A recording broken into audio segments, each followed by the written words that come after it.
बेलूंगड़ा। शाम का वक्त था और नूरी बोर हो रही थी।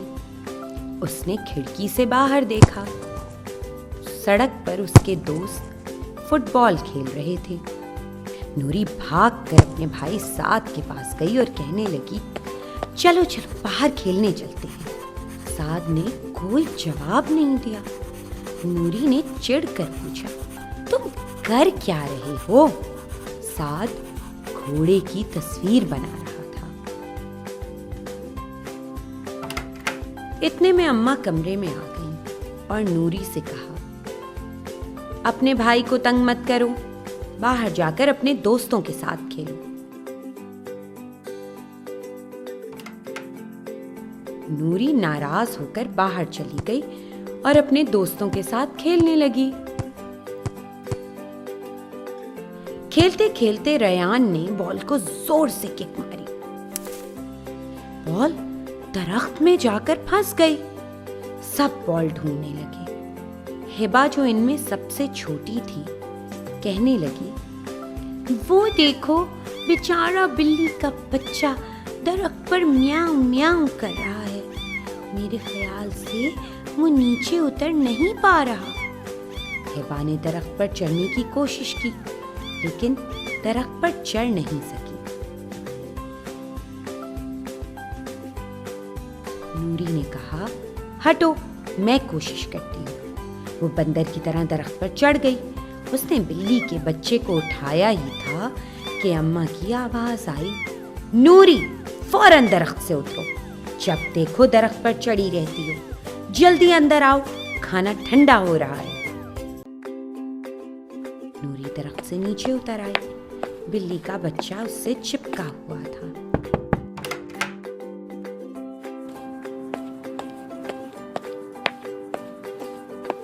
नूरी बिल्ली का बच्चा घर ले आई और सीधे साद के पास पहुंची। कहने लगी, देखो मैं तुम्हारे लिए क्या लाई हूं। साद खुशी से उछल पड़ा, ये तुम्हें कहां से मिला? नूरी ने जवाब दिया, बेचारा दरख्त पर फंस गया था और नीचे उतर नहीं पा रहा था। मैंने दरख्त पर चढ़कर इसको उतारा। सोचा शायद तुम इसकी तस्वीर बनाना चाहो।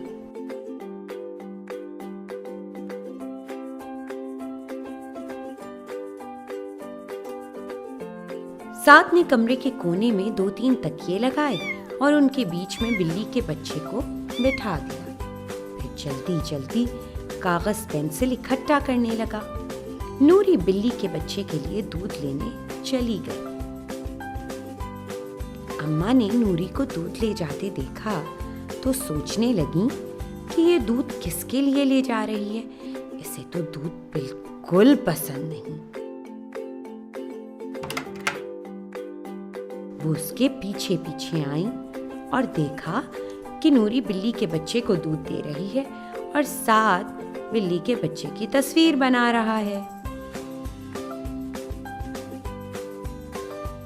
अम्मा खुश हो गईं कि आज दोनों बच्चे आपस में मिलकर खेल रहे हैं। कहने लगी, बिल्ली को अब छोड़ो और खाना खाने चलो।